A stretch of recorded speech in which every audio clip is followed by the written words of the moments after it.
اس وقت ساری دنیا پریشانیوں کا شکار ہے، ہر طرف مسائل، پریشانیاں، اتنی پریشانیاں ہیں کہ لوگ سکھ کے سانس کو ترس رہے ہیں۔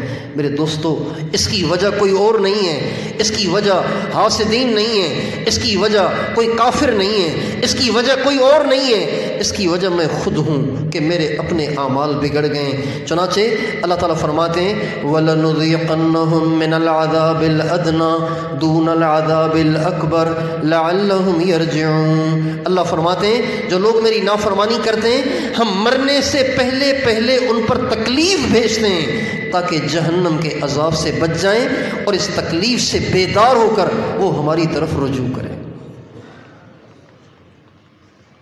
اس بات کو ہمیں تسلیم کرنا چاہیے کہ سارے مسائل، ساری پریشانیاں، ساری مصیبتیں، ساری تکلیفیں، سارے دکھ درد یہ انسانوں کے اعمال کا نتیجہ ہے۔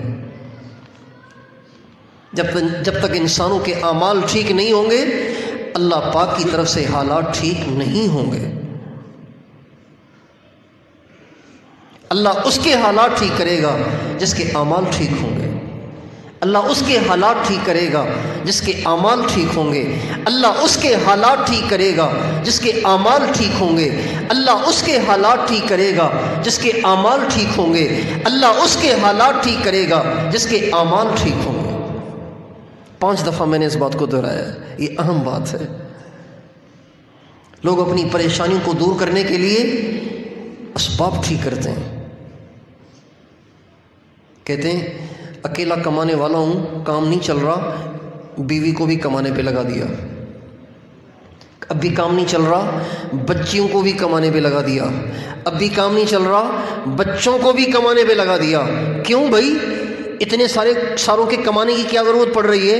کہ جی کیا کریں، پریشانیاں ختم ہی نہیں ہو رہی، اکیلے میں کماؤں تو ہماری تو دوائیاں بھی نہیں آتی، تو آٹا کہاں سے آئے گا، سالن کہاں سے آئے گا، سبزی کہاں سے آئے گی، آئل کہاں سے آئے گا، گیس کا بل کون بھرے گا، بجلی کا بل کون بھرے گا، میری تنخواہ اور میری آمدن سے تو دوائیاں بھی نہیں آتی، تو کام کیسے چلے گا؟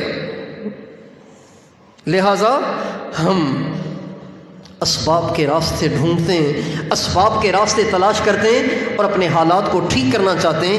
اللہ تعالیٰ فرماتے ہیں ان اللہ لا یغیر ما بقوم حتی یغیروا ما بانفسہم۔ اللہ تعالیٰ فرماتے ہیں میں حالات نہیں بدلتا ان لوگوں کے جو اپنے اعمال نہیں بدلتے۔